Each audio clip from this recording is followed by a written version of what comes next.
Man, I really hate making these videos because they continue to reaffirm the destructive path that we're heading in the world. Now, the last time I made a video on this topic a couple of months ago, I was telling you the path we are heading down, and you know, we're literally at a situation here. Let me just make this very clear to anybody who's watching this.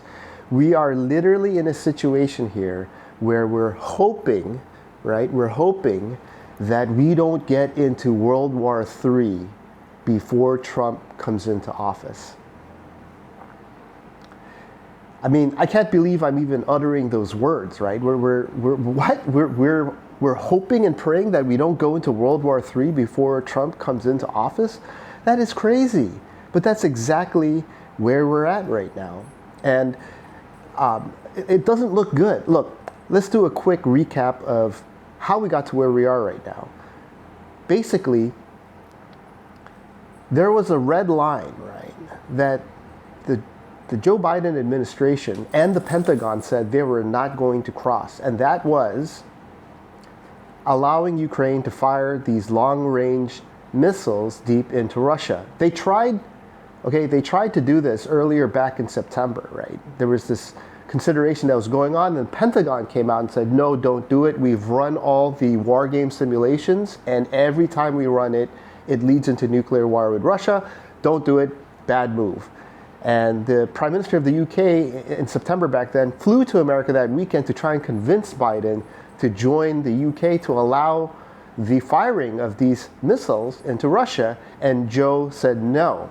And that kind of, ticked off the UK Prime Minister. And so it didn't happen, right? Sane minds prevailed back then. So fast forward now to November, and Trump has won the election. And all of a sudden, out of the blue, Biden, while in the Amazon forest, announces that he's going to okay the use of this long-range missiles into Russia.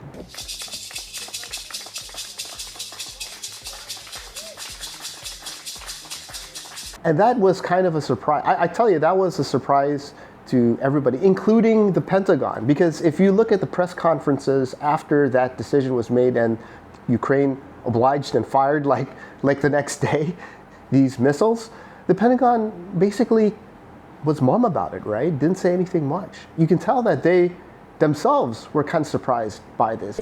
Ukraine fired long-range fires into Russia. Did they violate the policy, or did the U.S. policy change? Yeah, so Carla, what I'm going to tell you is exactly what I told Dan, is I just don't have anything to announce today, and I don't have anything to confirm at this time. The policy, did they tell us about it? I mean, did they or did they not violate the policy, or did the policy shift? Officials have told VOA that the policy has changed. Yep, so Carla, appreciate the question, but again, I just don't have anything to announce or to confirm at this time. Which brings me to the greatest concern of all is, who is running the United States right now? I don't know. I don't think anybody really knows. Is Biden running it? Is it Blinken running it? Who's running it? It's unclear to us, right? It's unclear, and that's why it's dangerous. Like, where's these decisions coming from? And this particular decision is a terribly dangerous one, right? And so soon after that, Ukraine fires, right? So the American version of these missiles are called the ATACMS missiles. They're actually not that new, right? And they have not a huge range, but a range deep enough to be a problem for Russia. And the Brits, the UK has the Storm Shadows, which is launched from planes, and they go in also pretty deep into Russia. Now, Putin's whole point here is, look, they've had these missiles. It's not like all of a sudden now they were shipped these missiles and now they're using it. They've had these missiles. In fact, they've used these missiles already, but just not inside of, Russian territory. But they've fired these missiles, right, in contested areas during battle. So it's not anything new. The whole point about Putin's issue is he knows that in order to fire these missiles deeper into Russia, Ukraine does not have the capability. So that means American tech, particularly satellite info and data for precision strikes, and the engineering and technical capability to aim and guide that missile to that destination, is completely something that America can do, or in the case of the storm shadow's Britain has to do, right? This is not something Ukraine can do. So in essence, Putin's saying like, hey man, look, sure, like the guy in Ukraine is going to finally hit that red button, but everything else is done by, the US and the UK. So that in effect is basically the US firing a missile into Russia, which means we are at war. And he specifically said if that happens, we are going to be in direct conflict with each other. He said that many times. Агрессию против России со стороны любого неядерного государства, но с участием или при поддержке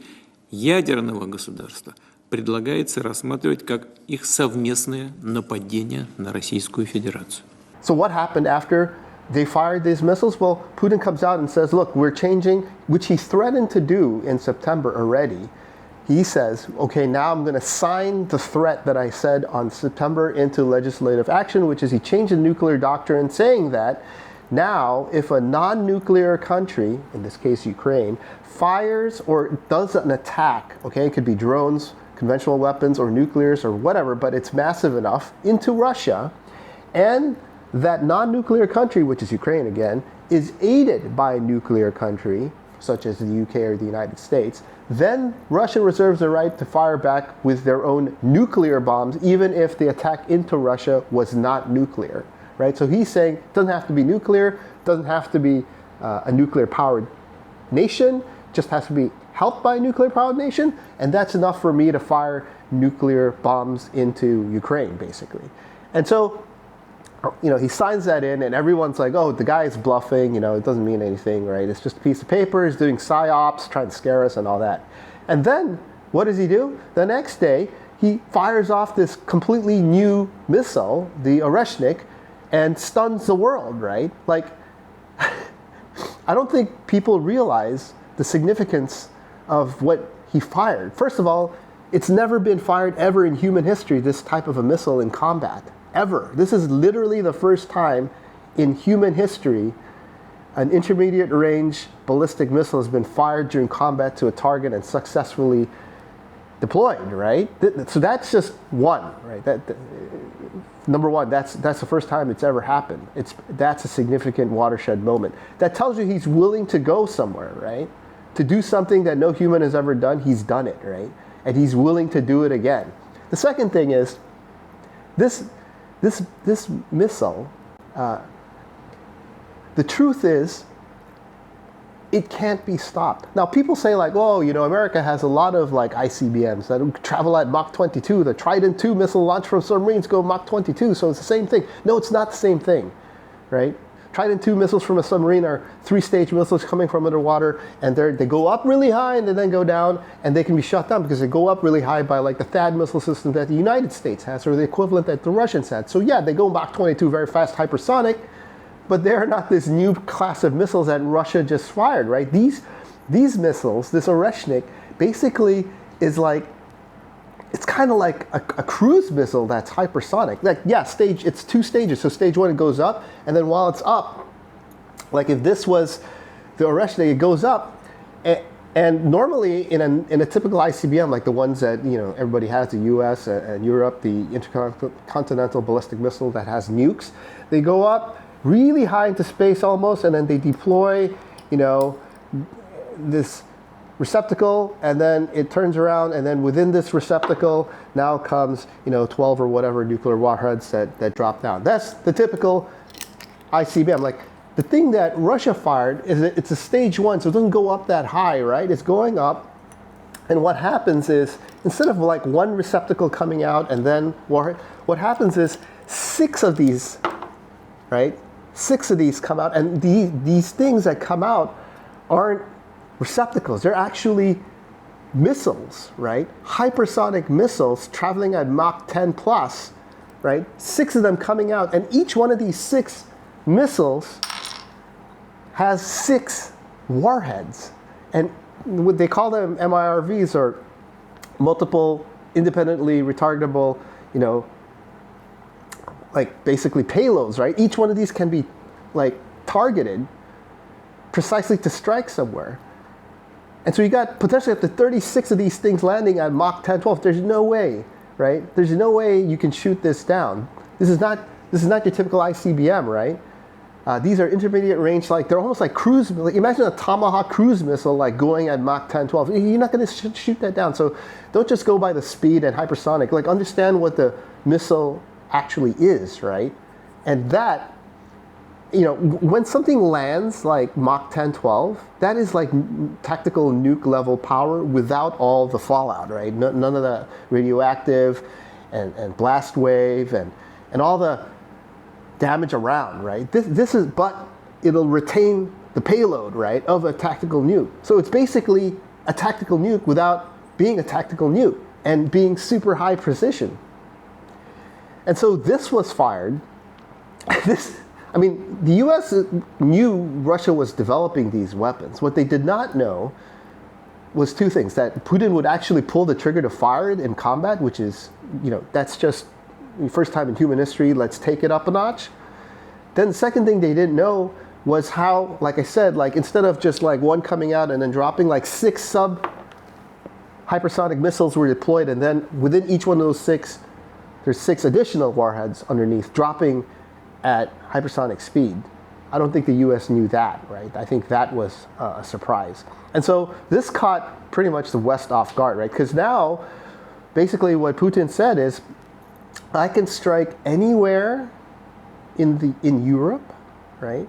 And with such precision and target, with the payload of a tactical nuke, without triggering nuclear breach of, we're going into nuclear war, but I'll damage you as if I went into nuclear war.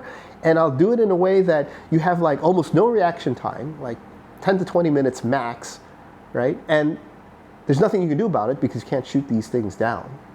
Right? And nobody has come out and said we can shoot them down, and that tells you, right? Nobody has come out and even attempted to bluff and say we can shoot these down.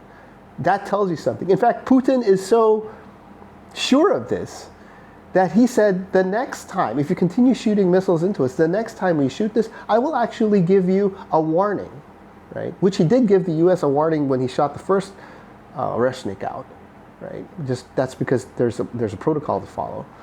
But he said this, the next time he shoots, he'll tell the people at the base or the military strike site that we're going to shoot this, and there's nothing you can do about it. That's why I'm telling you. Like, he's like basically like Babe Ruth, right? There's the metaphor made where Babe Ruth was like, "Yo, man, I'm going to hit the ball into that center stage, and watch me," and then he swings and he hits it right. And that's basically what Putin's saying. It's like, this is unstoppable. In fact, I'm going to tell you I'm going to do it, and there's nothing you're going to be able to do about it. That's why I'm telling you I'm going to do it. And we're heading there. Because so now what? So now what's going on? So now, today, as of today, which is the 26th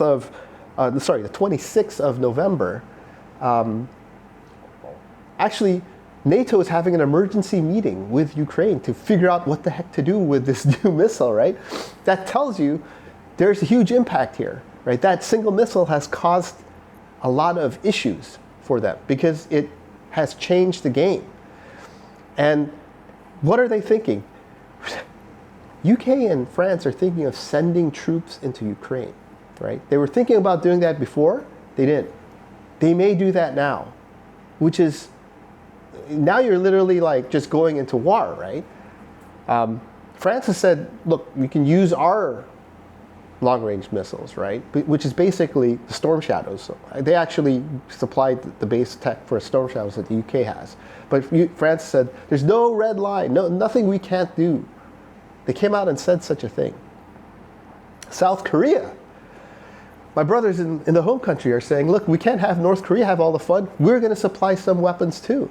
To which Russia said, if that happens, that's another next level, right? And Russia now is actually considering deploying its missiles to Asia because of US missile deployments in Asia.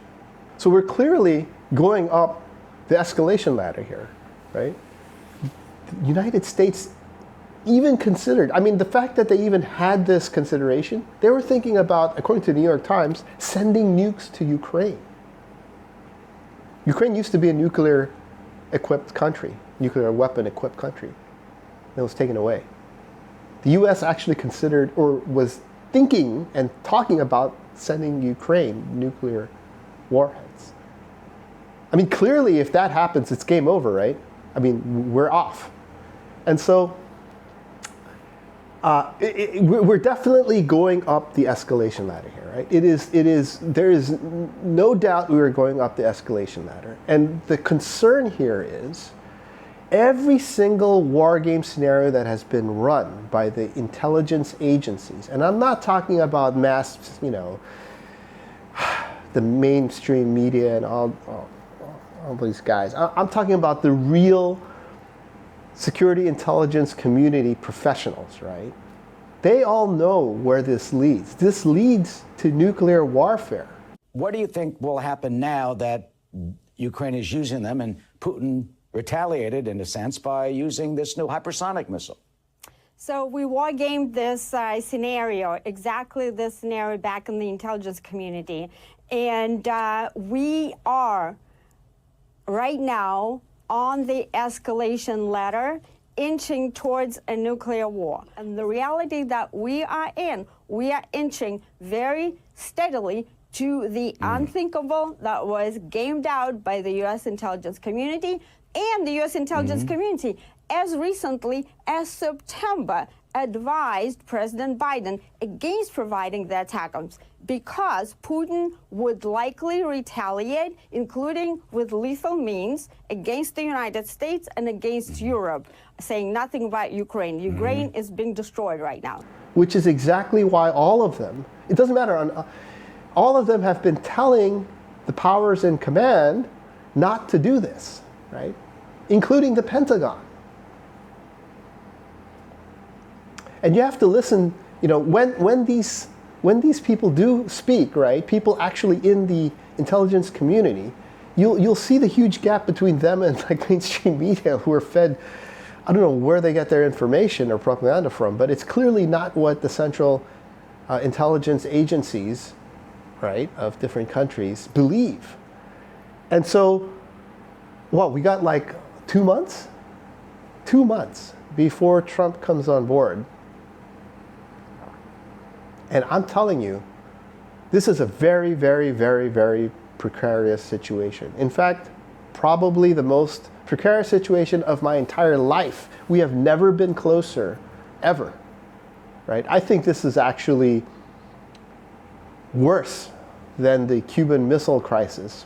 You remember when Russia put the nukes, were threatening to put the nukes in Cuba? Which is basically the reverse of what's going on today, right? Now the US is thinking about putting nukes into a neighbor of Russia. I think this is worse because you've got the whole entanglement of Europe, right? I mean, Cuba was just a single country down there, but here you've got the whole entanglement of Europe, right? Embroiled in with Ukraine and Russia, between Russia and the United States. This is way worse, right? And I think the part that's the most problematic for me is we don't know who's running the US right now. We don't know, right? I mean, just look at what happened. Like, all of a sudden, boom, like Biden comes out, hey, we're going to allow them to use it. Like, where did that come from, right? Like, you wake up one morning and boom, there it is. Like, you wake up tomorrow morning, boom, what's the next there it is thing, right? You have no idea what's coming down. You don't know who's running. And that is the biggest risk that we're facing right now. And so we got to take this thing day by day. I mean, literally, I'm supposed to be, half my family is in the US, and I'm supposed to fly to the US in the beginning of December. And I'm actually, there's a part of me that's like a little bit like, bro, man, maybe you shouldn't be going to the US. Like, there is that like small 1% chance this thing could blow up over there. I mean, I don't know. Like, the fact that I'm even considering that as a thing in my mind to even entertain is crazy, right? It's crazy. I would have never thought such a thing. But here I am. Here we are. And so we need to take a lot of care and remain prudent and watch what's going on here and have your escape routes ready, right? Just in case. And preparation ready. Because at the rate we're going, and the fact that, number one, this has all been played out in wargaming by all the intelligence agencies, and they all know what's going to happen, right?